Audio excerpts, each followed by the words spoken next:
Seja muito bem-vindo, seja muito bem-vinda a mais esse episódio do Pod Cíntia.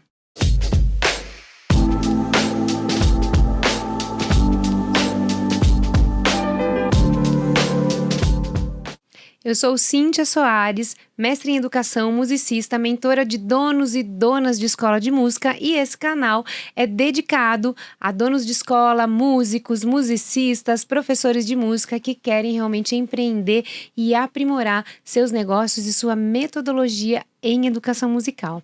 E hoje eu estou com o musicoterapeuta, fundador e proprietário da Escola Musicaliza Luca, em Passo Fundo, no Rio Grande do Sul, que hoje tem a sua própria metodologia reconhecida e chancelada pelo MEC. Eu tenho aqui hoje comigo Luca Yarcheski. Seja muito bem-vindo! Muito obrigado, tô muito feliz de estar aqui a primeira vez, né? Alguns colegas já estiveram aí mais vezes, eu tô aqui da primeira vez hoje. Eu tava ansiosa por esse momento, já quase deu certo, não deu certo e agora foi. Agora deu. Tô feliz, porque você realmente tem uma metodologia muito singular, diferente de tudo que eu já vi, eu já te falei isso para você, e é algo que realmente funciona com os seus alunos, com o seu time de professores, na sua cidade, isso vem se expandindo. Então, eu queria saber um pouquinho mais, antes de saber da metodologia, do Luca. Como que o Luca começou na música? Como que a música surgiu na sua vida? Tem músicos na família? Não tem? Como que você quis aprender a tocar um instrumento? Conta um pouquinho mais. Então, não tenho músicos na família. Eu tenho 2 tios, uma prima, na verdade, e um tio, que eles arranhavam, aprenderam sozinhos e tal, mas não passava de 3 músicas lá que tocava e eu achava muito legal. Mas assim, o que deu start em mim foi uma vez, nós estávamos numa festa ou era minha ou da minha irmã, não lembro, porque a gente faz aniversário junto, não sei. A família fazia aniversário junto dos dois? Porque daí, é próximo porque ou não? Daí legal. a gente fazia almoço tudo junto, né? Show. Ela faz no dia 2 ou no dia 10, daí... Pra economizar. Fazia todo mundo junto. E aí, eu tinha um primo meu que ele tava aprendendo a tocar. E aí ele tava tocando e eu, nossa, achei muito legal, né? E aquele negócio de a gente ver os primos mais velhos, né? Referência e tal. Aí fui lá e disse pro meu pai que eu queria fazer violão, né? E aí eu pedi pro meu tio emprestado o violão dele, porque ele já não tocava mais.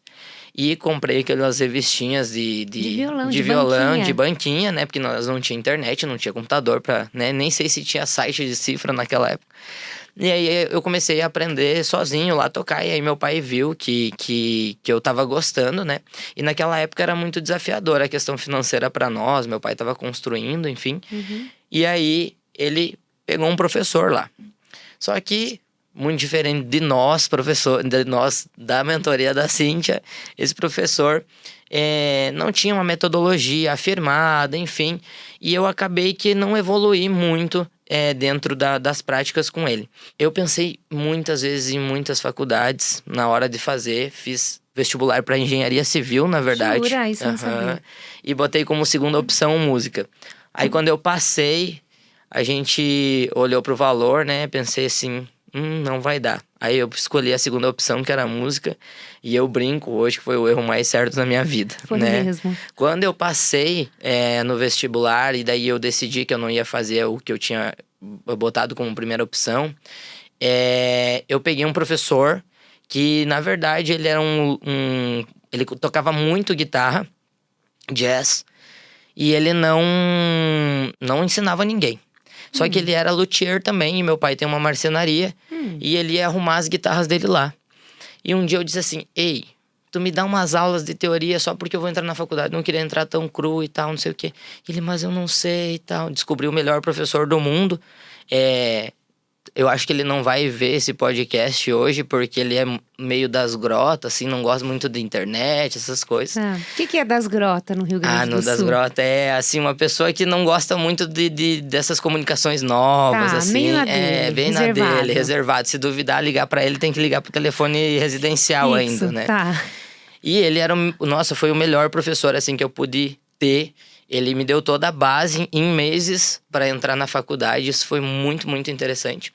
E aí que eu me descobri dentro da música, né? Daí foi no curso de licenciatura e depois eu fiz bacharelado em percussão sinfônica daí. Uau, muito show. E a musicoterapia? Surgiu quando? Então, a musicoterapia, ela surgiu não faz muito, né? Porque eu me formei em 2023 em musicoterapia, então faz pouco tempo. Nós estamos em 2025. Exato. Só para localizar quem vai assistir esse episódio. Eu me formei em 2023, mas foi com...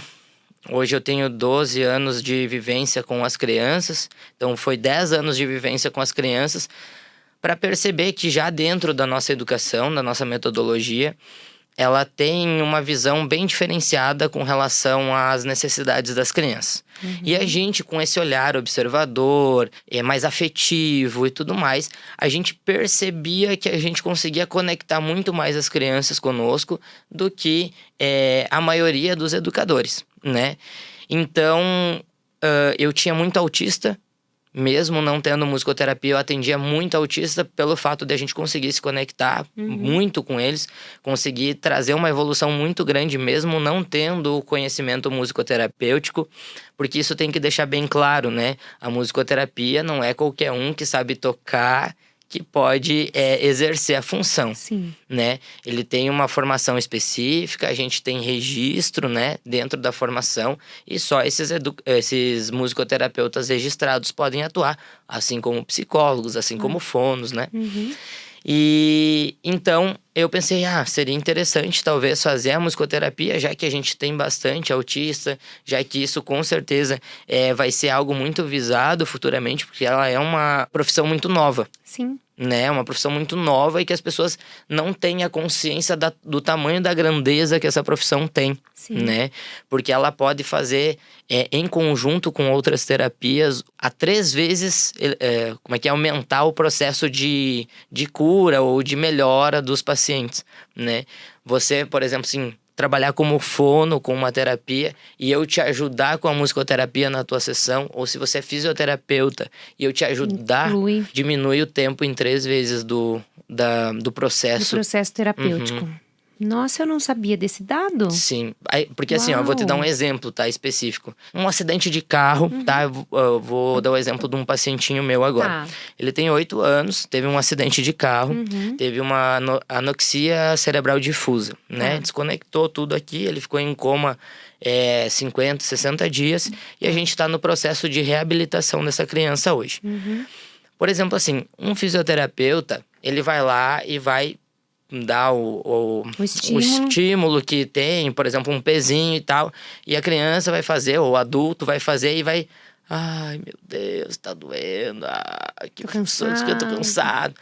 Mas se tu dá um chocalho com o mesmo peso e fazer ele tocar, vai tocar feliz, né? Porque a atenção dessa criança ou dessa pessoa, ela tá no movimento, na música em si, e ela esquece desse segundo fator, que é a dor, né? Então, é muito grandioso o poder da música com todas as terapias em conjunto, assim. O poder curativo da música. A música não é só educacional, a música cura também. Isso é muito importante, né? Nós falarmos sempre. Luca, e você finalizou a musicoterapia, finalizou a graduação, e aí você foi indo para um lado terapêutico e para um lado de trabalhar mais com crianças, de uma atenção e um olhar especial mesmo para crianças menores e para a musicalização, desde o bebê, quando ele nasce, ali da mais tenra idade, até a alfabetização. Tanto é que o nome da sua escola é Musicaliza Luca. Isso. O que foi te levando a isso? Foi uma preferência pessoal? Foram os alunos que foram chegando? Foi o resultado do trabalho? O que foi fazendo você conduzir mais para esse lado da musicalização e não da performance? Então, eu entrei na licenciatura e eu tive muita dificuldade na prática musical. Porque eu entrei tocando violão, mas era só isso. Eu não era afinado, né? A teoria eu sabia, mas também, por exemplo, piano, que é um instrumento que é muito completo. Sim. Eu nunca tinha tido acesso, né? Então foi um desafio muito grande para minha faculdade. E aí tá também a forma de como cada pessoa aprende, né? Que eu descobri que ali eu não estava conseguindo entender como eu aprendia, já que na faculdade eu nunca estudei por uma prova. Né? Passava mesmo assim. Eu sempre fazia com a prática, com a atenção que eu tinha na aula. E na faculdade não era da mesma forma. Você precisava prestar atenção e você precisava estudar depois. Sim. E aí, no meio da licenciatura, eu comecei o bacharelado, que foi aonde me salvou de todas as questões teóricas também. Porque eu entendi que eu aprendi através da prática. Então, eu precisava muito usar o que eu estava aprendendo, porque senão para mim não fazia sentido algum. Enquanto eu fui para esse lado daí da percussão sinfônica, eu começou a fazer todo sentido na minha cabeça, que foi aí que eu brinco. A minha mãe sempre diz que eu deixei ela de cabelo branco, né? Porque era cada semestre um choro diferente, né? E aí que eu comecei a entender que era assim que eu aprendia, então ficou muito mais fácil. A partir desse momento, tudo se concretizou. Mas para pagar as 2 faculdades, eu participei de todos os projetos possíveis que a universidade oferecia, né? E um deles era o PIBID, que era um projeto que a gente dava aula nas escolas estaduais, já que não tem música dentro das escolas. E aí eu comecei a gostar, apesar de ser ensino fundamental, as crianças terem mais de 10 anos, às vezes, né? Eu comecei a curtir essa musicalidade que tinha na infância. E aí, um dia, eu tinha uma amiga que tinha uma escola de educação infantil e o professor tinha saído de lá. E ela disse, você não quer testar, ver como é que é, se você vai gostar de trabalhar com as crianças e tal? Eu disse, eu quero. Quando eu entrei no primeiro dia na sala de aula, eu falei, é isso que eu quero pra minha vida toda. Eu simplesmente amei, assim, entender, estar lá com as crianças, né? Eu me senti muito próximo daquilo. Então foi a partir desse momento que eu só trabalhei com criança daí. Tentei até ter escola com mais instrumentos, mas eu era procurado só pelas crianças. As pessoas diziam, nem sabia que tinha aula de outra coisa. Achei que era só de musicalização. Aí chegou um tempo que eu disse, beleza, é só de musicalização. Então hoje a gente é uma escola especializada em musicalização infantil. Nichado em musicalização infantil. E quantos alunos? Hoje a gente tem 120. 120 alunos no interior do Rio Grande do Sul, em Passo Fundo, cidade de quantos mil habitantes? Tem 200 mil habitantes. 200 mil. Agora, eu quero que você conte uma história que eu já sei, mas quero que você traga aqui, que foi durante a pandemia. O que aconteceu que você achou que não ia mais rolar e que depois da pandemia ou na pandemia você ressurgiu aí como uma fênix e a escola hoje tomou o corpo que tem. Exatamente. Conte um pouco. Eu não digo que é difícil você trabalhar assim como a gente, né? De forma individual, enfim. Mas é um desafio muito grande. E por vezes a gente não tem um suporte ou um conhecimento de alguém próximo que possa te dizer assim, não, agora você tombou, mas daqui a pouco dá tudo bem, né? Como a gente tem hoje com a Cíntia, né? Que até brinquei com a Cíntia quando eu entrei, que eu disse, às vezes achava que eu precisava de um chefe pra poder me dizer o que fazer, né? E aí chegou a Cíntia e disse, tá bom, eu vou ser tua chefe então agora. Sou tua chefe. Mas ali na pandemia, o que aconteceu? Eu tinha passado em 2019, e no meio de 2019 eu tinha passado por um processo bem desafiador com relação à saúde mental. Porque eu estava esgotado, porque eu atendia praticamente todas as escolinhas do município, né? Eu atendia mais de 2.000 crianças por semana, né? Eu tinha... eu acho que... Eu não sei dizer hoje os nomes das escolas, mas eu atendia de 6 a 7 escolas e eu tinha mais meus alunos particulares. Eu já fiz isso também. E aí, então, passei por um processo que o meu corpo vinha avisando, mas a gente não nota ou não está em presença mesmo, né? E aí, em 2019, eu pedi demissão de todas as escolas depois desse episódio, porque eu não tinha mais condições de manter. E aí, eu já tinha o meu espaço lá acontecendo e eu deixava para as horas vagas, né? Aí eu disse, não, agora vamos dar início aqui a um novo período. Comecei, então, a trabalhar só com a escola, né? Que na época não tinha esse nome que tem hoje. E tinha vários instrumentos musicais lá. Então, daí no começo de 2020, bateu a pandemia, fechamos tudo, né? Aconteceu o que aconteceu. E aí a gente pensando que ia terminar logo o que estava acontecendo, não terminava nunca. Eu recém tinha comprado um carro zero em dezembro de 2019. Pensei, agora, Jesus Cristo, como é que eu vou pagar isso aqui? Aí eu comecei a fazer várias coisas para poder... achar uma forma de me manter, né? Fiz vídeo para YouTube, para vender pacote de vídeo para as mães fazerem em casa com as crianças, as atividades. Eu fazia vídeo diário. Eu cheguei no vídeo 200 e pouco, aí eu parei. Diário dessas atividades. Daí eu consegui dar a volta por cima ali naquele momento. Até que o dia que a escola foi assaltada. Aí foi assaltada. A gente não podia funcionar. Sentei na porta da escola e disse: eu não quero mais. Eu quero fazer qualquer outra coisa. Eu não bebo, mas eu brinquei. Quero trabalhar só pra pagar a cervejinha do final de semana, né? Foi um balde de água fria, né? Foi um balde de água fria, assim. E aí eu vendi as móveis, tudo. Levei o que tinha lá pra casa do meu pai, que na época eu tive que voltar pra casa dele também. Perdi casa, né? Porque eu fui vendendo as coisas de casa pra pagar o aluguel da escola. Tá. Era um sofá, uma bicicleta, até daqui a pouco só tinha as coisas da cozinha, tinha que voltar pra casa.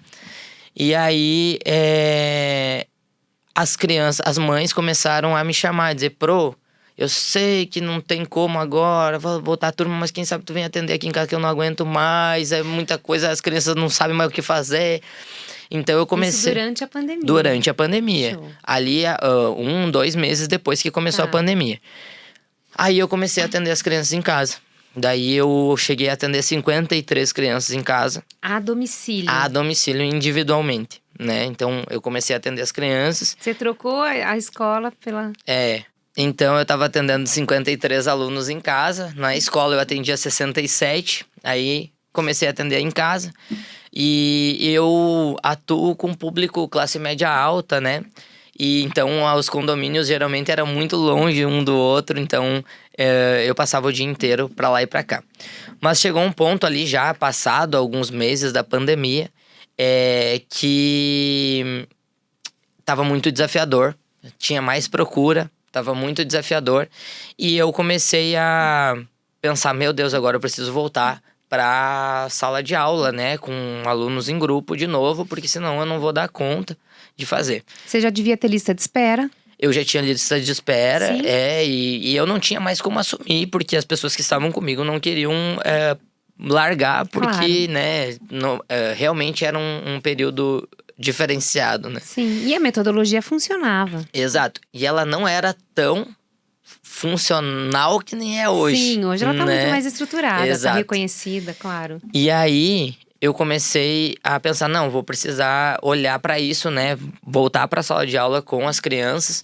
Aí uma amiga minha que tinha aberto uma clínica disse assim: ó, eu tenho uma sala sobrando lá. Quem sabe tu chega lá pra gente poder trabalhar junto, E né? aí você chegou lá, quantos alunos tinham? Eu tinha os 50 e poucos alunos, né? E praticamente todos foram comigo pra lá mesmo. As mães também já não aguentavam mais ficar em casa, né? Sim. Foram pra lá.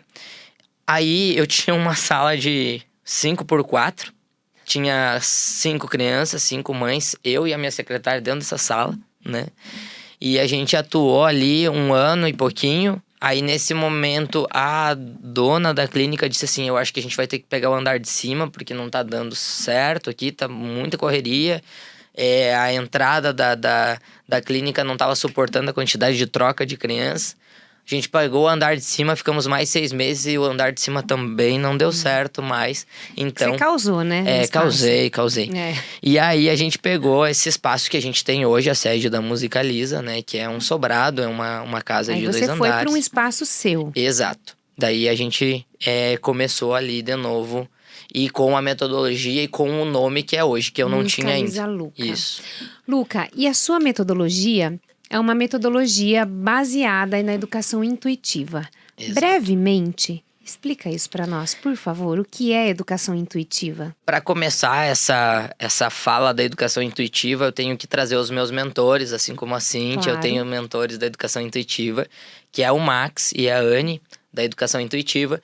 E eles começaram essa comunidade que hoje está bastante grande. A maior parte das pessoas que está nessa comunidade da educação intuitiva são papais e mamães que num determinado momento da vida entenderam que não querem levar suas crenças, seus padrões de comportamento pros pequenos ou pros jovens adultos, né, também, porque a gente tem famílias com filhos de todas as idades por lá. Então, essa educação, eu vou perguntar para ti, né? Quando eu digo a palavra intuição, o que vem na tua cabeça? Intuição, meio que um sexto sentido. Uhum. É isso. Eu costumo... Assim, a palavra sozinha é isso. A palavra sozinha.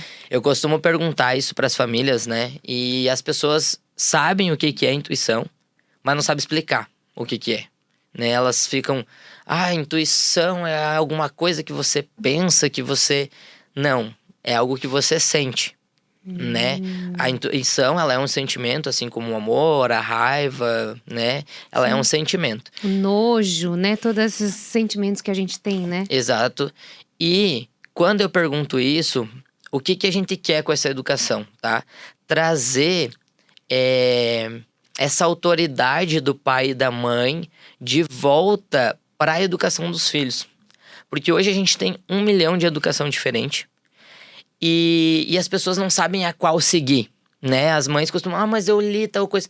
Mas me diga onde é que está aqui que faz relação com o que tu vive com o teu filho hoje. É desafiador você pegar um artigo e dizer, mas aqui... Sim, mas é para a idade. Mas como que é a tua criação, a criação do teu marido, e como que vocês estão usando todas essas duas criações para educar ou criar a criança de vocês, né? É muito profundo. Exato, muito profundo. Não é nada superficial, é muito profunda essa educação que você pratica. Porque a gente entende que a criança, ela é reflexo do adulto, né? Então, quando eu tenho alguma coisa para olhar, para cuidar na criança, eu vou perguntar lá, Cíntia, você tá bem? Sabe? Porque a Bia... Se minha filha não tiver bem, tá trazendo algumas questões aqui, porque assim, hoje a gente tem uma porcentagem muito grande de criança com depressão. Eu recebi um diagnóstico de uma criança minha de 7 anos com depressão. Uau! E aí, de quem que é essa depressão?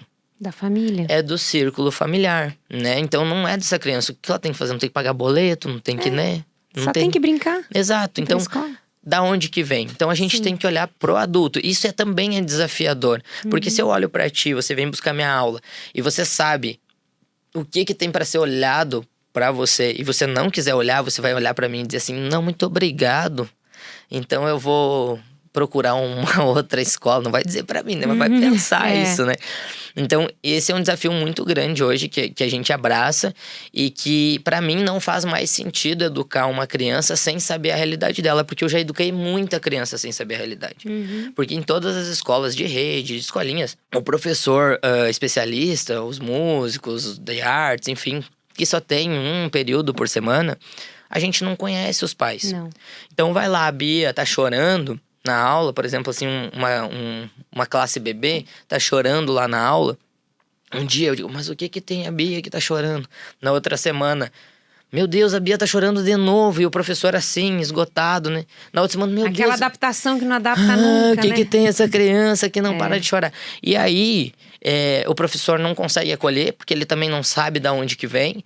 E quando a gente vai olhar lá dentro do processo do semestre e tal, o que aconteceu com essa criança? Perdeu uma tata, que era referência, podia ser uma péssima. Tata é a nossa babá, né? A gente chama de tata lá. Perdeu uma babá, uma cuidadora, né? Que gostava muito, que poderia não ser uma melhor babá do mundo, mas ela virou referência daquela criança. Perdeu alguém, ou os pais estão se separando, e aquela criança tá trazendo isso, né? E aí, a gente, como educador, não vê isso, porque a gente não sabe a realidade. E hoje eu entendo, né? O sistema, ele é muito complexo, porque tem 20 crianças, 25 crianças para um professor, né? Mas é algo que tem que ser olhado. Sim. Né, as necessidades reais das crianças, né? Sim.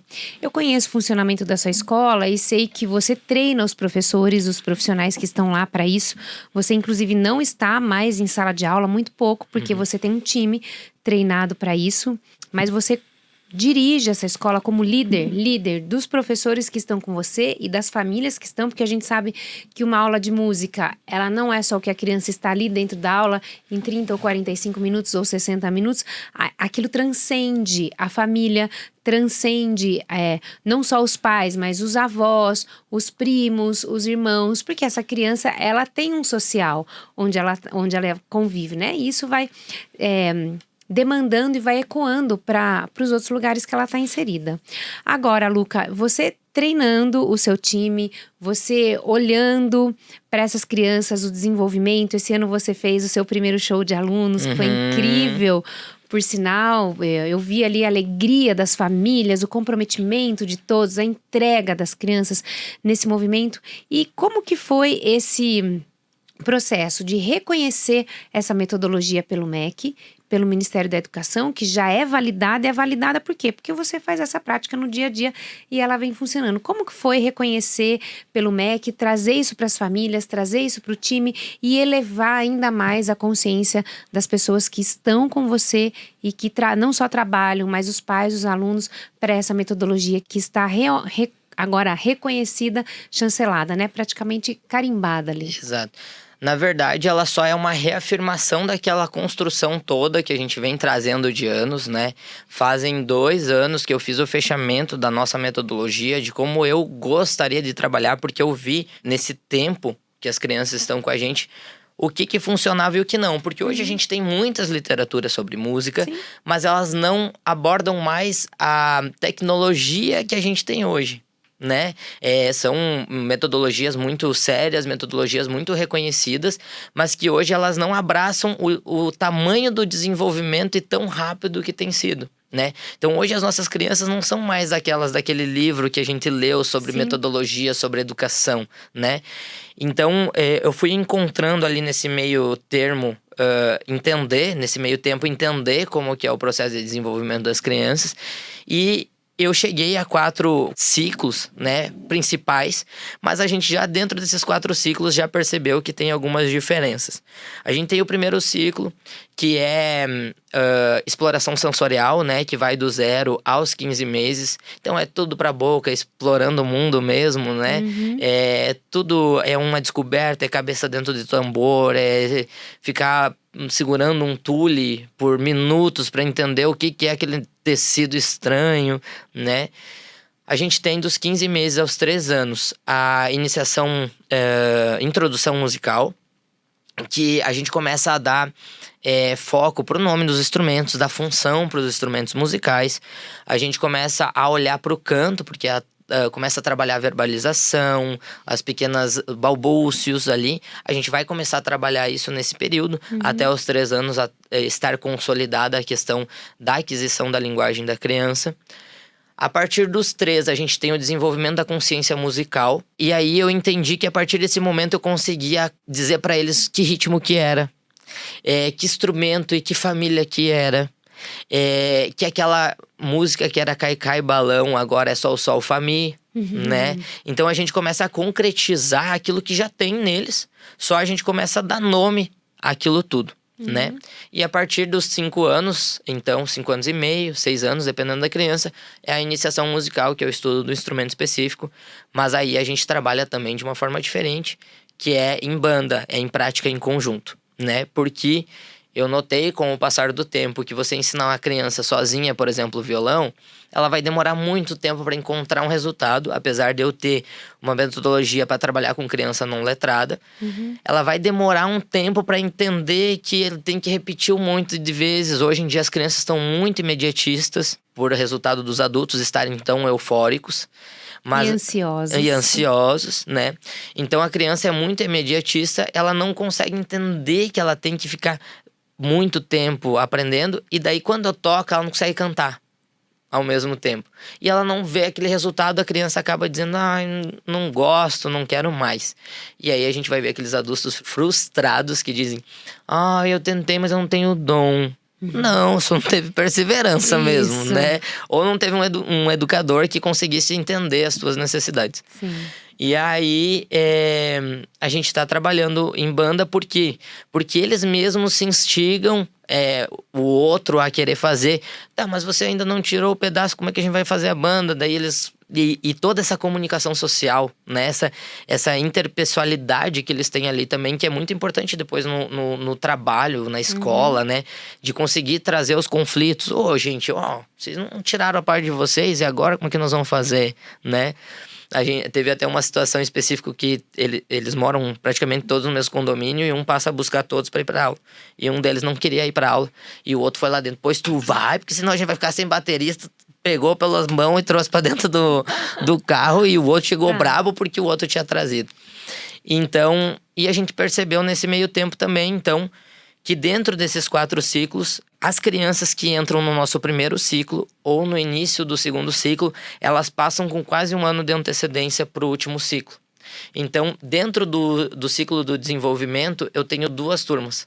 As crianças que entraram do meio para cima do segundo ciclo e as crianças que entraram bebezinhas. Então, tipo como se fosse ciclo 3A e ciclo 3B, né? Pelo desenvolvimento que elas têm por conta do contato com a música. Olha como a música realmente, ela amadurece, ela transforma, ela traz uma evolução mais breve do que quem não tem contato com a música.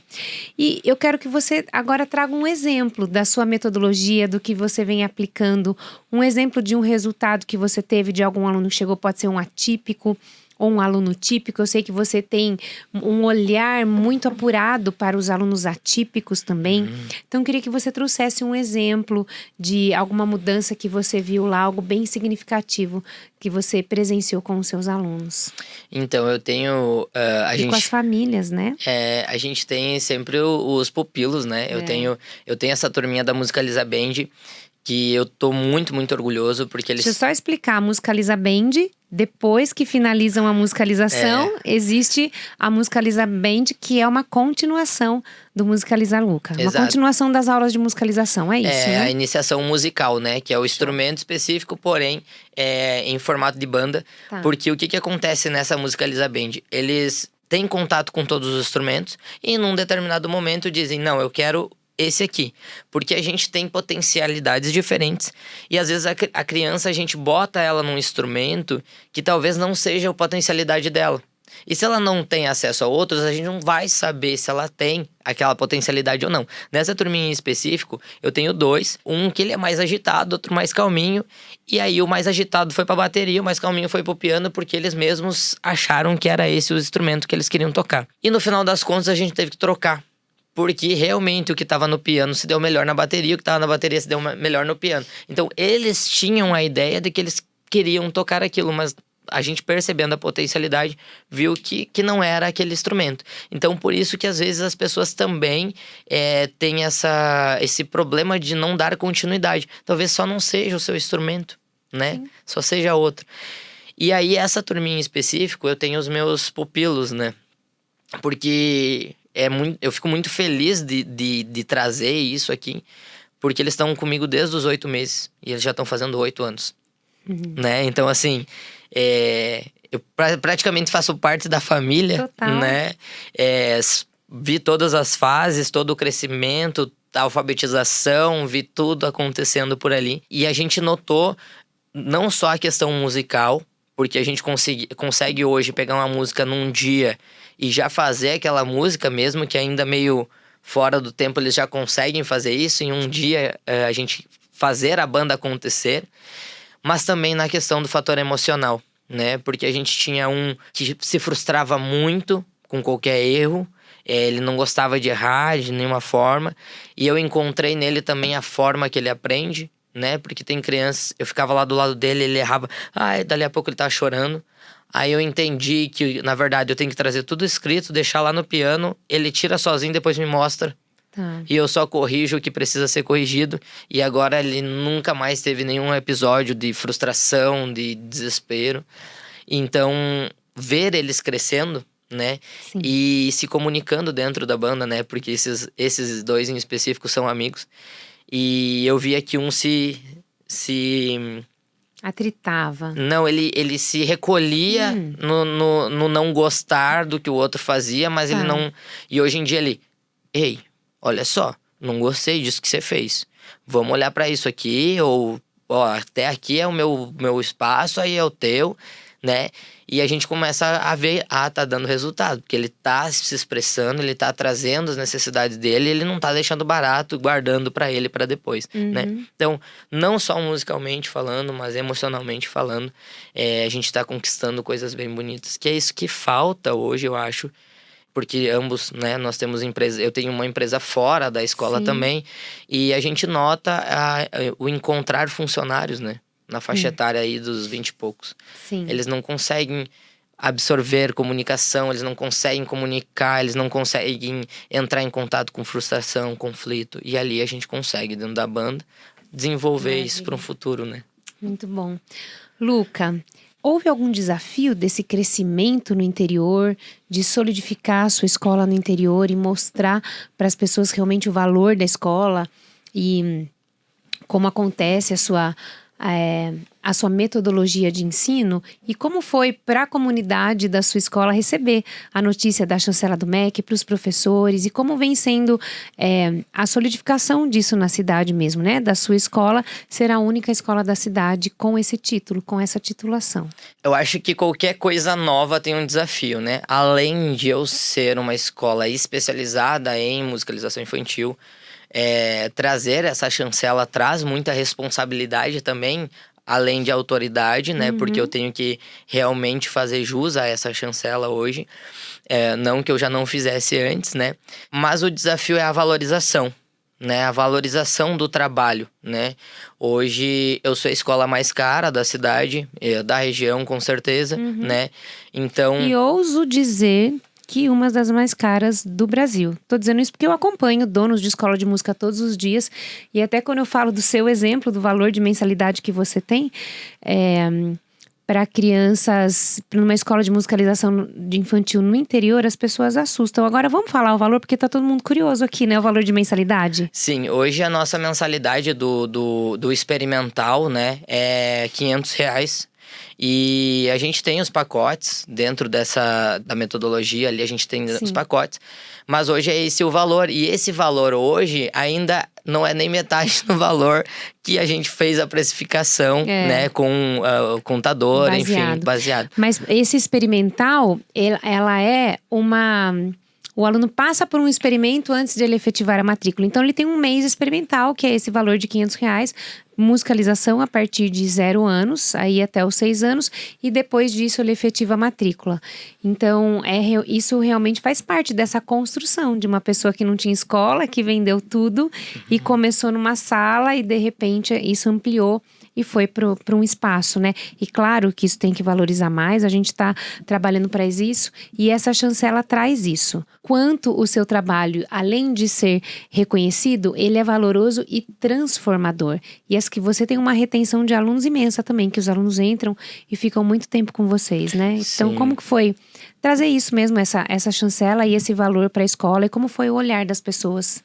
Então, no nosso primeiro espetáculo que tu trouxe lá no começo, e isso também é um ponto importante para trazer aqui, que a gente fez esse primeiro espetáculo bem a contragosto meu no começo, né? Porque dentro da nossa metodologia, da nossa educação, a gente não acredita em apresentação de criança, porque na verdade ela é um carinho no ego do adulto, né? Porque, meu filho lá se apresentando, aquela coisa toda. Então, quando a gente sentou para estruturar esse espetáculo, eu disse assim, gente, eu não quero que as minhas crianças estejam lá em cima não querendo estar lá em cima. Então, a gente vai ter que pensar nessa questão. E pelo que eu vi, vocês fizeram ali no palco exatamente o que vocês fazem em sala de aula. Exato. Vocês transferiram o que vocês fazem em sala de aula para o palco. Você não ensaiou algo extra. Não. Foi exatamente aquilo que você faz. A gente trouxe as mães, eu expliquei para elas que a gente não gostava da ideia da exposição de crianças para o carinho do ego adulto. E aí, a gente trouxe a nossa aula para cima do palco, né? Com as mães lá. Inclusive, as mães que não participavam da aula das crianças a partir dos 2 anos e meio. Eu disse para elas assim, se a criança não quiser subir sozinha, você sobe com ela. Então, vai com a roupa que tem que estar e você vai subir com ela e vai ficar lá como é na adaptação escolar quando a gente entra lá. E aí foi muito interessante porque até as crianças que disseram, eu não vou subir, estavam esperando na fila certinho pra entrar, porque elas queriam muito estar lá. Porque eles viram os pequenininhos entrando. Claro. E daí no começo da nossa espetáculo, eu não tinha ainda trazido pros pais sobre a chancela do MEC e tudo mais. E lá eu trouxe pra eles.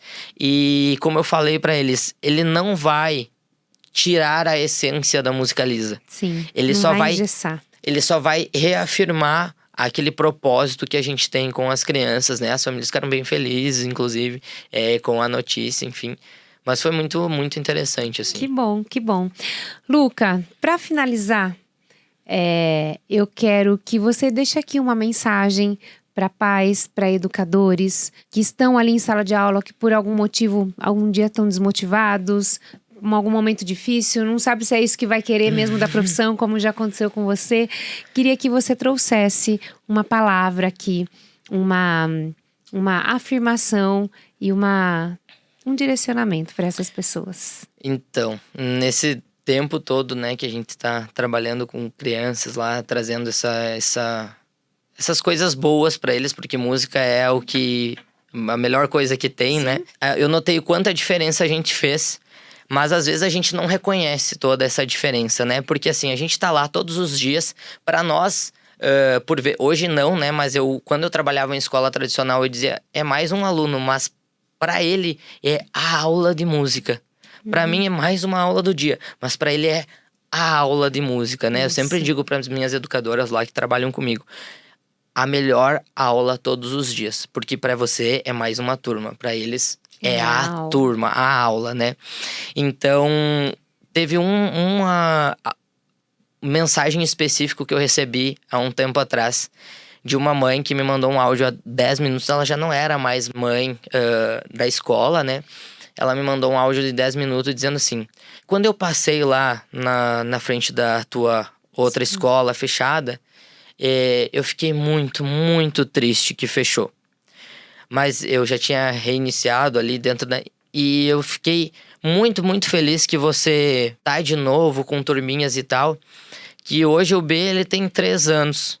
Mas naquela época, o que me fazia sair de casa era você.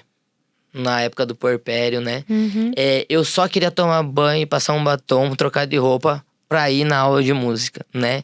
Então, assim, são coisas pequenas, mas que fazem total diferença. Aquele dia eu me lembro que eu chorei 1 hora depois daquele áudio de 10 minutos.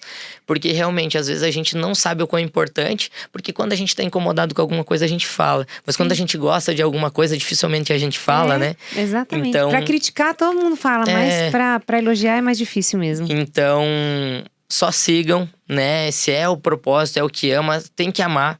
Né? Se é o propósito e é o que ama, certamente vai dar frutos. Ai, com certeza. Olha, eu espero que você tenha gostado desse episódio, assim como eu. Quem ainda não conhece o trabalho do Luca, aqui embaixo, na descrição desse vídeo, vocês vão encontrar todas as informações do Instagram, do site da escola, para você conhecer mais, conversar com ele, saber mais sobre os cursos, mentorias e reconhecimento do MEC que ele oferece. E eu espero que você realmente vá buscar isso e que você conheça mais dessa metodologia. E eu tenho certeza que você gostou desse episódio, assim como eu. E não desista dos seus sonhos, não desista do que você faz. Como o Luca acabou de falar aqui, a gente sempre está transformando a vida de alguém. Então é isso. Te vejo no próximo episódio. Tchau. Tchau, tchau.